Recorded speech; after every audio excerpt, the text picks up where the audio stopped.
Dr. Bart Rademacher, and this is Prescription for Your Transformation: Real People, Real Conversations, and Real Success. And one of the things that I recall from my youth is that I was considered angel in disguise and devil on wheels. And it's not something I've actually shared on this platform before, but it's because I'm always been a playful kind of person, an instigator, and potentially one of those Dennis the Menaces. And why is that important in today's show, where we're talking about the authentic genius within ourselves? And that is the curiosity that is innate within all of us, that gives us that opportunity to grow and expand. But in that expansion, there's that opportunity to get hurt, to fall, to stumble, to struggle. And too often people stop trying new things or experimenting and stay stuck in a rut of life and don't know how to get out. So today, this is part 3, talking to Becki Ruh, a holistic healer. Last time we talked about ownership and creating your own reality, or the emotional healing that we need to undergo. And today is about life is an experiment.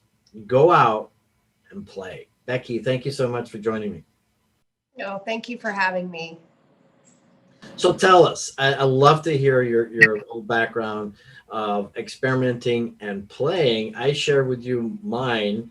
I love being Dennis the Menace, and when I get going, I'm that real instigator.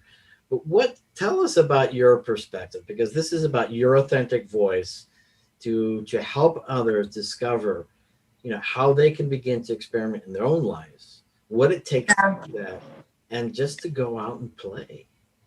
I think it's so important. I remember somebody telling me probably 20 years ago, Becki, stop shoulding on yourself, because I was living in the should. I was living in the I should do this, I should do this, I should do this, right? And I feel like so many of us do that. We talked about that a couple episodes ago around really just feeling this need to like fit these cultural norms and expectations and societal standards and so on and so forth. And the reality of it is those confines in that box doesn't fit for, we don't fit in that box for a lot of us. Some people do, and they're happy playing and experimenting in that box, I guess, right? I was never one of them. Clearly you were not either. And I feel like it is just, all of the shoulds can stop. When we learn how, and this is an ongoing lesson for me, and learning how to not take myself too seriously. But the truth of the matter is, what happens if I fall down and fail? I'll get back up, I'll wipe my knees off, and I'll go at it again, right? And I will be better for it. I will have learned something from it. There's not a thing in the world, that we can't, for real, like we can correct, or we can course correct as we need to. And so, I feel like it's so important. We're so serious. There is a lot of serious stuff happening in the world today. I get it. It's hard. There's a lot of difficult stuff. And the reality is if we're not out enjoying it and playing in it some, why are we here? We've been given this big, beautiful universe to explore and to adventure and to go see and do in whatever way feels like it feeds our soul. And I think, both you and I have a real passion for health and helping people really take ownership of their own health and well-being. And to me, one of the biggest underliers, we all know this, is stress. Stress is a killer.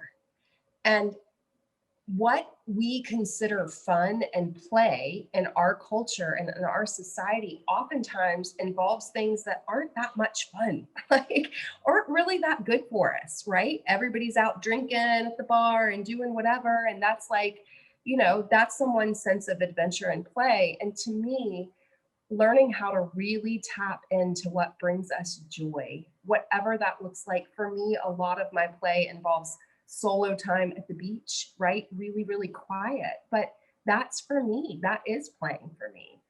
And so just watching people, and as I was health coaching, doing my holistic health coaching, at the very, very beginning, I remember working with a woman who taught me this lesson in the greatest way. She said she didn't exercise. We were starting to talk about how she was going to move her body because she wasn't really moving her body. And she said, I just don't enjoy anything. I hate the gym. I don't like this. And I said, what did you like to do as a child? She said, oh, I lived at the roller rink. I loved to roller skate. And I was like, when's the last time you had roller skates on? She was like, I'm 42 years old. I can't put roller skates on. And I was like, is there a rule that they're not 42-year-olds allowed at the roller rink? Like, right? This woman brought so much joy back into her life. She is a rollerblader now. That's the exercise that she found, but she found it by way of tapping back into that childlike play. And so to me, it was just to watch this woman's life open back up just to get moving again and to enjoy herself. I was like, right, we need more of that, more play, more fun, more adventure, and not to take ourselves too seriously. Yeah, I think the big issue is don't take yourself too seriously, because then you really try to conform, with what everybody else is seriously talking about, right? And that might be right for them, but certainly not right for you. I love the quote when people say, people stop playing because they're old. The truth is, people get old because they stop playing. And I've always looked at it from the perspective of, I'm not settling. I mean, I'm never satisfied. I enjoy what I have. And I recognize that all the things that I've done and have acquired, and I appreciate all of that. And I know there's a lot more inside of me, and I'm constantly looking. And to many people's chagrin, would criticize me for, well, you're never happy enough. He says, no, I'm happy. I just want to see what's next. What else is out there? And I realized that a very insightful person told me once that, you don't have ADD, you're just multidimensional. And I would say Einstein was that too. I mean, not that I am at his level for sure, but he was multidimensional. He could have complex thoughts about all sorts of different things at the same time. And that's exactly how my brain works. And so my point that I'm getting at is that I'm always searching the world around me and see what else is there to do one thing, and that is to satisfy an innate need in all human beings, and that is we are what's called teleological beings. We are searching a target, going for a target, going forward, and requires us to grow to get there. And so the truth is, yeah, life is an experiment of trying things out, getting it wrong, and many times at times until you get it right. And then you go on to the next thing and have fun doing it. I mean, I work 25 eights. People say, what? What does that mean? Yeah, 25 8. What does that mean? Well, 24/7. That's, yeah, well, I'm playing and working all at the same time and just discovering so much more. And so one thing that really got me excited at one point is I actually was reading, I think it was Peter Diamandis' book, and I forget the title of it, but he was talking about the exponential entrepreneurs, and their mantra is fail often, fail quickly, and fail forward. So life is that constant experiment. You're testing things out. You got to have the courage to get out there, but make it playful. And I really enjoyed you sharing that context of not taking yourself too seriously. Mhm. Yes, it's so, I mean, to me, it's the way to move forward, right? Is that experimentation. We don't know what we don't know until we know it, right? And we don't, I think so many people, what prevents so many people from really that experiential kind of attitude or outlook in life is, fear of what other people are going to think of them, right? And that all circles back to our initial conversation around creating our own life and doing that emotional healing as well, because there's a certain point in all of our lives where we know what our truth is and we know what we want to be doing and what would be fun for us to explore. And who really cares what anybody else thinks? Like, we are all adults now and we all get that now, but that fear still prevents so many people from trying their wings at new things. And so that to me is a huge has been a huge and beautiful lesson, and it's where some of the most profound growth in my life has come from. And I like what you said. What did you like to do when you were a kid? Sometimes I've asked people that question and says, "Well, I had a terrible childhood." Well, I'm sure a lot of people have a lot of terrible childhoods, but that child probably had some good fun at some point with their imagination. And I've just always been in awe of the imagination of children, such that it's my belief that perhaps the best time of our lives is that age between about 5 and 7, when in our minds everything was possible, nothing was impossible. It was just as big as our imagination was available, and we weren't limited by societal norms, because as a 5-year-old you still can get away with a lot, which is what I did. Remember, I'm Dennis the Menace, right? And Right. so it's a cool place to be, because it just letting your imagination go loose and just filling your heart with joy and happiness, that you're just floating on life and doing all the cool things that otherwise you wouldn't. And so I think it's really important, as you say, is to just go out and play and experiment. And you've done a lot of that. For sure. The biggest one to date, I think, is this selling my entire existence, right? All of my belongings, and moving from the States about a year and a half ago to this teeny little beautiful island. And, it's crazy. The life here is so beautiful, and people have this like vision of what it would be like. And we don't have dishwashers or ice makers, and there's nobody delivering our mail to our house or coming to take our trash away. We can't get 90% of the things you can get in the States here. I mean, it's still a challenge.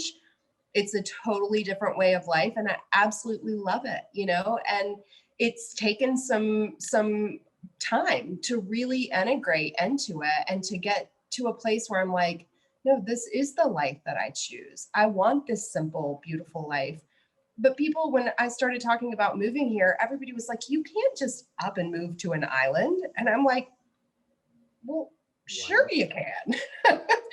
I mean, people do it every day, right? And so that was a huge experiment. I'm still experimenting here. I'm still learning what it looks like here. I'm still experimenting with my business. I'm still experimenting with relationship. Like, this is what life is about. This is how I learn. And I think so many of us learn, and it takes the shame or the fear of getting it wrong out when you look at it as an experiment. It's interesting, and I'm going to say this with a little caution, I guess, especially in today's world where everybody is so sensitive about things. And I clearly make a point of not being political or religious or whatever on this platform. But in my own experience, being a Dutch man, I feel that the educational system in Holland is tremendous, and it's really attuned to the individual potential that people have. And so one thing that I've learned, and I give a lot of credit to those poor souls who are teachers, because it's so much hard work to do what it is that they do, with all the restrictions and limitations that surround them. And I'll just leave it at that. But, you know, I learned once from very notable scientists, actually, that study child psychology, is that their view is we stop learning when we go to kindergarten. Because what happens is that as a child, growing child, they're learning by experimentation. They're learning by making all these associations with things that are coming their way. But once they get put in a box, and this is how you need to be, and this is how you need to think, then that's almost when that learning stops. And I think by some people, they say, look, learning or school prepares you, and school and college prepares you to be a teacher or professor at university. Well, school is so much more than that. And I've always believed that our future is dependent on the education that we give our children. And we need to do a much better job with that education, which means, giving kids that opportunity to safely experiment with their own brains, their own minds, rather than dictating this is the way that you need to think. And so, I love what you're sharing about experimenting. I love what you're saying about playfulness. I don't claim to have the answers of what people need to do in any kind of context of a country or government, but I think you have the answer is, give us the freedom to experiment and play and try things out, and so that we can find our own guidance and have the courage. And I think this is the key point that I'm getting at. Have the courage to step out of our comfort zone so that we really can grow. Absolutely. I could not agree more. So truth. So how do people find you? My website is beckiruh.com. And I'm also on Facebook and Instagram, both with just my name. So please connect with me. I would love to connect with anyone who is getting started on their holistic healing path, especially if you're interested in essential oils, adventuring, experimenting, exploring with oils is one of my favorite ways to experiment and explore. And I love helping guide people down that path.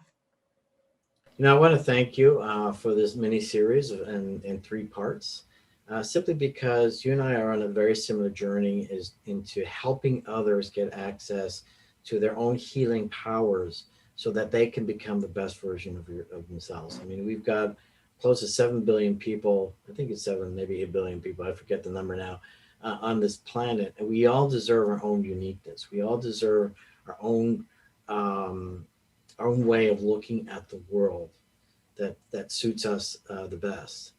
And I think, for that to happen, people like yourself and myself need to be able to offer choices to others so that they can navigate what's best for them. At the end of the day, and I love, this wisdom from the Waita, is that there really is only one rule. And that rule is do no harm. Do no harm unto yourself, but also do no harm unto others.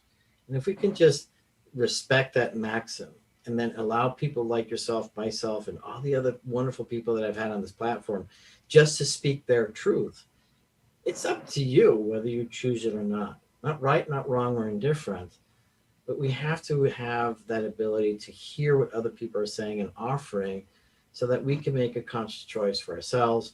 And I love the one thing that you're doing, which is, it's a beautiful thing with the business that you're doing, is conscious consumerism, becoming much more aware and conscious about ourselves and what we're doing, what we're buying, what we're not buying, because our planet deserves that and needs it from us, right? Absolutely.